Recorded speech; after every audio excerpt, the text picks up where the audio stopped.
Hi friends, ఇదిగోండి మేము ఉసిరికాయలు తెచ్చుకున్నాము. మీకు ఎంతమందికి అయితే ఈ ఉసిరికాయలు ఇష్టమో కామెంట్ బాక్స్లో కామెంట్ చేయండి. చూడండి, ఉసిరికాయలన్నీ ఇప్పుడు పచ్చడి పెడతాము. ఈ పచ్చడిని తర్వాత నెక్స్ట్ వీడియోలో మీకు పోస్ట్ చేస్తాను తొందరలోనే. చూడండి, ఎన్ని ఉసిరికాయలో ఎన్ని చూపిద్దామని మీకు వీడియో పెడుతున్నాను. ఇంకో ఇక్కడ మన కవర్లో కూడా ఉసిరికాయలు ఉన్నాయి.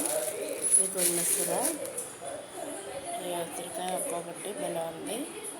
మీకు ఎంతమందికి ఉసిరికాయలు అంటే ఇష్టమో, ఉసిరికాయ పచ్చడి ఇష్టమో కామెంట్ బాక్స్లో కామెంట్ చేయండి. ఈ పచ్చడి అనేది నెక్స్ట్ వీడియోలో పెడతాను. నా ఛానల్ కనుక నచ్చినట్టయితే, నా వీడియోస్ కనుక నచ్చినట్టయితే లైక్ చేయండి, షేర్ చేయండి, కామెంట్ కూడా చేయండి. Bye friends.